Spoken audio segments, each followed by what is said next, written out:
Hello once again, digital world. Welcome back to another Spliced In Later for our third episode of the week. How exciting, going from a week of no episodes at all to constant stream of Spliced In Later content. I hope you enjoyed my last review for Raya and the Last Dragon. I don't know if you had a chance to go and see it yet, but maybe you have, maybe you haven't. And I hope you enjoyed it as much as I did if you have seen it. But if not, still time. It's only been 2 days since I last spoke to you. But today I'm coming back at you again with another movie review. How exciting. And this is one which I don't know if it's hotly anticipated in terms of the world in general, but for me specifically, I've been very eager to see this film since the moment it was announced. Even when it was announced, I went, that's not going to happen, but I'm excited for it if it does. And it has. It was supposed to be released in the theaters, as is with everything else these days, but it got pulled from a December 2020 release, got bought up by Amazon Prime, and it is now available on Amazon as of 12 hours ago, maybe 24 hours ago. I think it dropped early. But it is the long-awaited sequel and another Eddie Murphy, possibly, hopefully classic, coming to America with a 2 where the 2 should be.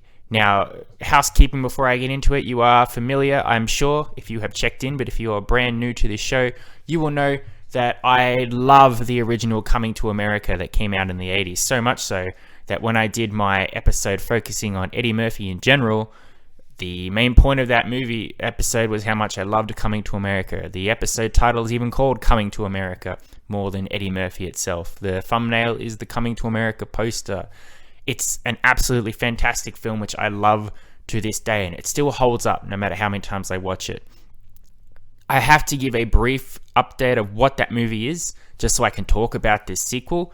I won't get too much into it, but it is a great movie that came out in the 80s at the point of Eddie Murphy's career was hitting untold heights. He was really a household name at this point, and it really took advantage of him as a main star as his type of comedy. He plays Prince Akeem, who is the prince of this kingdom of Zamunda, and he has been arranged to marry a woman from his father, James Earl Jones. But Akeem, being an educated, heroic protagonist, looks at the woman that has been chosen for him, who has been bred and trained to respond to him in every way possible. So she's a blank slate. It's just, I'm here to please you. He goes, no, I would like to meet a woman who is independent, has a personality, is her own person, someone who I can fall in love with of my own accord, not who I'm told to like just because she will hop on one leg and bark like a dog because I have told her to. So he takes his good friend and advisor, Semi, played by Arsenio Hall, and they travel across to America because they see in a map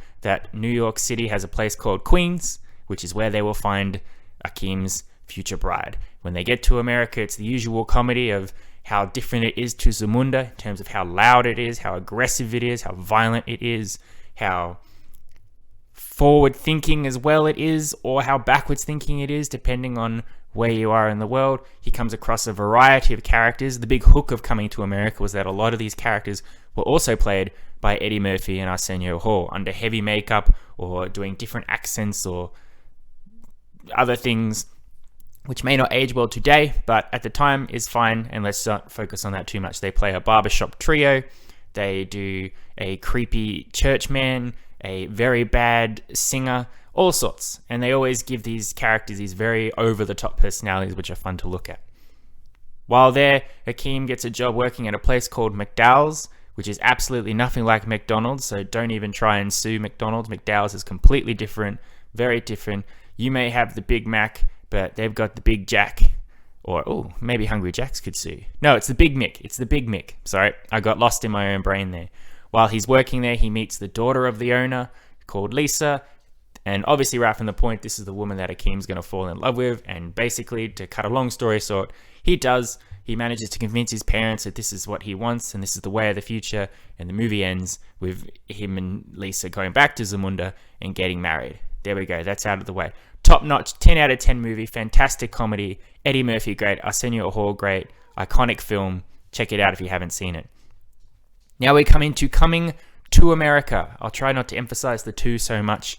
It's funny that 2 just sort of is there. That's the only difference between the title of the first one. It's a reflection of what this movie is and what I will get into as we get to the point.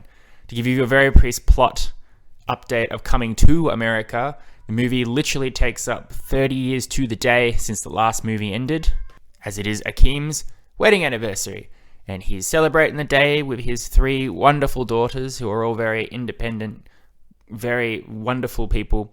But across the border, Wesley Snipes is living in his own kingdom, and he really wants the 2 kingdoms to unite in a marriage. And if it doesn't happen, he's going to attack. And at the same time, James Earl Jones's King Joffrey, he's near and deaf, and he is upset with Akeem because the rule of Zamunda is that no woman can rule. It has to be a man. Very backwards thinking, but it's 500 years of tradition. So he reveals to Akeem that while he was venturing around in America back in his original quest, he, unbeknownst to him, managed to conceive a child with Leslie Jones. The son is Lavelle, played by Jermaine Fowler. He's in America, so once again, Akeem and Semi head across to America to find this young man, bring him back to Zamunda, and then train him in the ways of their kingdom so that he can eventually take the throne. Lavelle is a very, very independent, wacky character, very much like Eddie Murphy was back in the day, but to a modern sense. He originally is a bit selfish, self-centered, doesn't want anything to do with the throne. Then when he realizes he's going to be king, he becomes a little too involved with all the benefits it's going to have for him. But as he goes through the movie, he learns about the people around him and what is required of him and how to be a better person. He meets certain people that influence him in a way. But while he is evolving as a person, Akeem is somehow moving backwards as a person. Everything he learned in the first movie has slowly sort of been worn him down now that he is king. Everything about finding the right woman, choosing love for love, he's backtracking on because of the pressures of being a king. So he will have to learn how to be who he once was. Lavelle will have to learn how to be proper royalty, but also not give up on his own identity. There's a lot going on. Plenty of characters. Nearly all of the original characters from Coming to America are back, even small roles. Brand new host of new characters: Tracy Morgan, Wesley Snipes, Leslie Jones, Trevor Noah shows up in here for a little bit. And basically, yeah, that's the movie. I don't want to say too much about how it ends, but if you're familiar with comedies and you'll be familiar with this type of story. If you've seen Coming to America, you're familiar with this type of story. So you'll get where it's going and how it's going to end. Now, my reaction to this movie is I really enjoyed it for specific reasons, which, looking at reviews online, are why people are trashing the film. So I'm going to really focus on this bit specifically, and then I'll get some housekeeping out of the way later about the movie itself and what I like. But a lot of reviews online at the moment, a lot of people are talking about how this movie is inferior to the original one. All it does is just do the same story again, tell the same jokes again, all of that shit.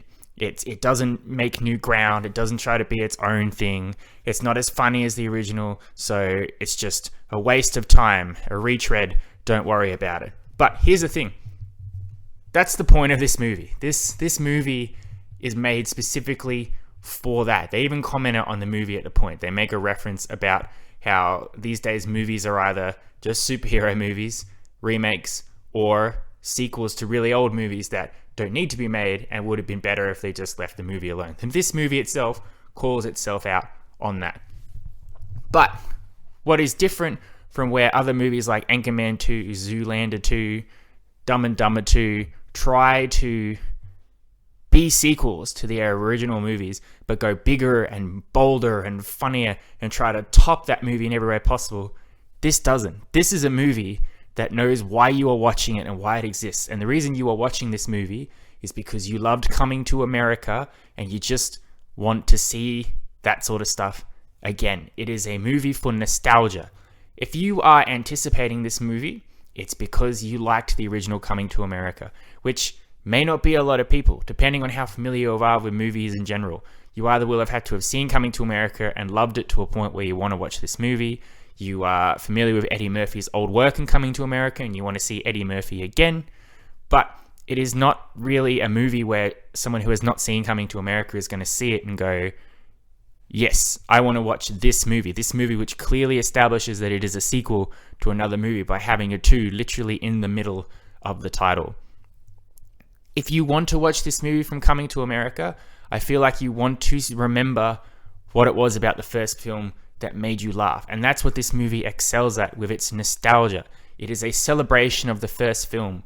It's a continuation, but it never really tries to say, that movie was great, but we're going to be better, and this is why. This movie spends a lot of time going, remember Coming to America? That was funny. Remember this joke? Here it is again. But it's funny now because it's later on.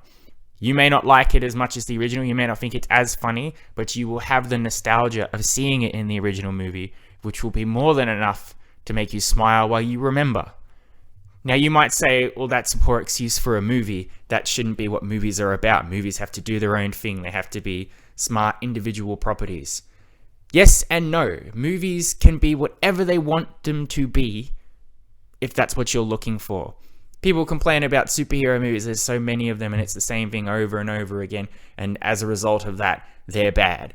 But the people who like these movies want to see that sort of stuff again and again. So for the target audience, yeah, they might acknowledge that it's the same stuff, but it's the stuff that they like, so they're going to enjoy it. Coming to America, when it came out in the 80s, for what it was, is a simple comedy film. It is not something that stands a test of time as a movie that broke ground or changed the way people thought about anything. It was just, look at how funny Eddie Murphy is. He's been funny as a buddy cop in other films with Nick Nolte and Dan Aykroyd. Let's give him a movie where he headlines the show. Isn't it funny when he pretends to be different people? Isn't it funny that he is a fish out of water? It's a fish out of water story. That's all it is. So making a sequel to it, you can't go into it expecting to be blown away by what you see or expecting it to establish itself as new ground. It is a sequel to what the original movie really was, which is just a fish out of water comedy. And it doesn't go, boy, is this movie better than the first one. That movie was great. Here's why. Remember why. That said, it also has some genuinely funny moments in here that I really liked. And I don't know, I read the reviews and people are going, oh, there's nothing funny in here. I don't know. I feel like people going into this movie are already decided that they're going to judge it based on the first movie, and they're going to hate it, and they're going to overanalyze it, or they're holding it to a higher standard. I'm not sure. But if you are going to enjoy this movie, it's very simple. You liked Coming to America. You remember the jokes. The jokes were funny. So you will ride a wave of nostalgia watching this movie, and the movie itself knows that that's what you want, so it's not going to try to be anything more than that. And if you allow yourself to accept that that's what this movie exists for, you will have a good time with it. On side of that, it is a very fun flip on the original Coming to America, whereas Akeem had to go to America and adapt to this world around him.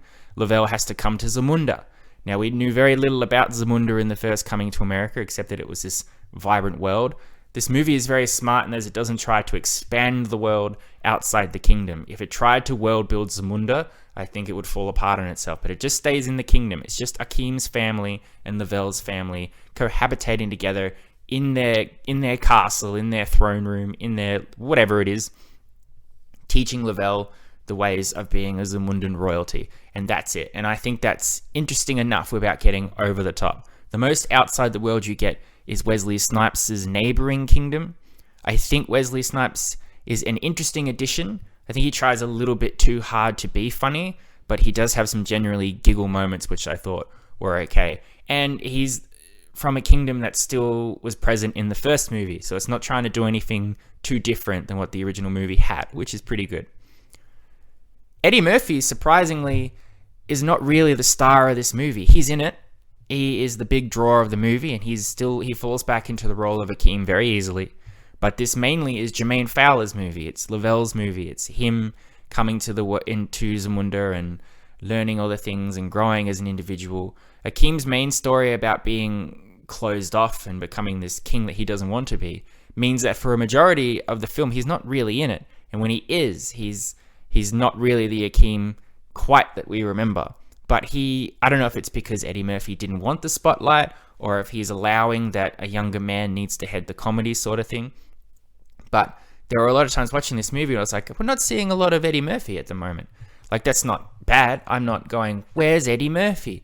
Because the story was I was interested in it enough to know what was going on. But I thought, I'm not sure. Is that because he's a bit older now and he doesn't have the energy to do the comedy that he was doing in the first Coming to America? Or is he accepting that he's handing over the torch to a new person to lead the franchise, or he is acknowledging that Akeem would grow after 30 years. He wouldn't be the exact same person that he was. He's not grown in the way he wants to, which is interesting. But I like that because there is a large roster of characters in here, and surprisingly, a lot of the new characters get more focus than the old one. Akeem, Semi, Akeem's wife Lisa, Mr. McDowell, they're not really in a high amount of scenes. It's mainly Lavelle and his family and the people that he meets. But it still manages to juggle things relatively okay, which I thought was good. Arsenio Hall, I've only ever seen him in Coming to America. I know he's had his own show, and he's a very funny guy, but he falls back into this semi-role perfectly. He is a treat from the moment you see him. Semi was a high point of Coming to America as well in terms of his over-the-top reactions to things, and he's great competing with Tracy Morgan's character in here, who is Lavelle's uncle, who in a way acts as his advisor, and the way they compete against each other is pretty great. And of course, the impressions are all back. The barbershop trio are back. I think it falls a little in terms of those because there are the jokes that these things, the stereotypes, don't really play very well today. So hats off to the movie for still going, this is something we did and people liked it, so we're going to bring it back. But it's very fleeting. It's not in it a lot. And I wonder if that's because the anti-Semitic jokes, the sexual predatory priest, that sort of stuff is not really funny now based on what we know and have seen and have learnt and whatever. But, they're still in there and they're not played too much, so it doesn't overwhelm you. The priest I didn't like in the original movie and I don't like now, so that's irrelevant to today's climate. I think it's just I hate that character. The real selling point of this film is Jermaine Fowler's new character Lavelle. Jermaine Fowler is a delightfully wonderful protagonist. From the moment you meet him, you can relate to him, you understand his goals, his drives. He is a person who cares and has great respect for his family. So he's not an insecure brat who's like, oh yeah, I'm going to be Prince because I want money, because I like money. He's very like, if I'm going to be Prince, I get to bring my mother because she's looked after me from birth all by herself, and I love her. And I love my uncle, even though he's a bit of a tosser, but they get to come with me too. He's very family first. The people who he has relied on, he repays tenfold. He is overshadowed and overwhelmed by the prospect of being a prince and getting all that wealth, but he never devolves into a douchebag. He's always respectful to people around him. He learns to appreciate the new family that he's got. He finds an understanding with the daughters that Akeem has. They are a little undeveloped in this film, except for the oldest one, who was supposed to be in line for the throne, but now Lavelle's come in and she's quite rightly upset that this has happened. So they have a nice little antagonistic play going there, but they eventually learn to work together, which is pretty good. But he is funny, he is charming, he is delightful, and as I said, as Eddie Murphy has taken a step back, he's the one really running the show and running the plot and drive and the main actions of this story. And it's great because he plays him with such love and fun. So if anything, if this helps Jermaine Fowler to take off even more and get even bigger roles, I would love that. So fantastic, Jermaine Fowler, you did great. As did Eddie Murphy for the stuff he was in, as did Arsenio Hall for the stuff he was in. Everybody in here was great with what they were given. Overall, to sum it up, this is a nostalgia film, and as a result of accepting that that's what it is, I had a really great time with it. I give it an 8 out of 10. That might be a little high, but I came out of it pleased. I came out of it having enjoyed myself. I had a laugh. I had a good time. In today's climate, as I've said with movies like SpongeBob, we need simple, safe, wholesome comedy films that'll just put a smile on our faces and just allow us to escape what's going on and just have a good time for an hour and 45 minutes. And this movie succeeded. It did not make me wish that the movie didn't exist. It doesn't shit on the original movie the way something like Zoolander 2 did. It is a nice little companion piece. It exists if you want to watch it after Coming to America to see how that world progressed. You don't have to watch it, but the movie doesn't suffer as a result of that. It is the nostalgia train. Get on board and just have a good time. Thank you very much for listening to me. I hope you have enjoyed. I'm not trying to be preachy and sit on my high throne and go, you need to pull your head out of your ass and just accept that this movie's good. No, If you watch this movie and you don't like it and you have your reasons, that's fine. This is a movie that's going to divide people, I think, depending on how you look at it and how you allow yourself to receive it. But it's on Amazon, and if you've already got Amazon, then it's a movie. It's something to watch, something to do. Check it out. I do highly recommend you check it out, especially if you're a fan of Coming to America and you like those jokes, because you are going to get caught up in the nostalgia, and I think you'll have a good time. But if you don't enjoy it, it's an hour and 45 minutes. It's not that long. You can stop watching if you get bored and put on Raya and the Last Dragon instead. That's also available. There's a couple of movies to choose from for once, which is exciting. So check it out. But if you watch the movie and you disagree with everything I've said, feel free to let me know. If you also agree with me in terms of the nostalgia and the performances of Eddie Murphy and Jermaine Fowler and just had a good time, also let me know. I'd be interested to hear. But for now, I'm going to take off, and I will be back in a few more days. Another episode. How exciting. But I will be giving up my thoughts and opinions on the recently finished WandaVision and what I think of that whole show and whether I enjoyed it or not. I mean, spoiler alert, I love the MCU, so I think you know where it's going. But be sure to tune in just to find out. But until then, I love and appreciate you always. Thank you very much for checking in with me. I keep safe, and I'll speak to you next time. You've been spliced in later. Adios, muchachos. I'll catch you next time.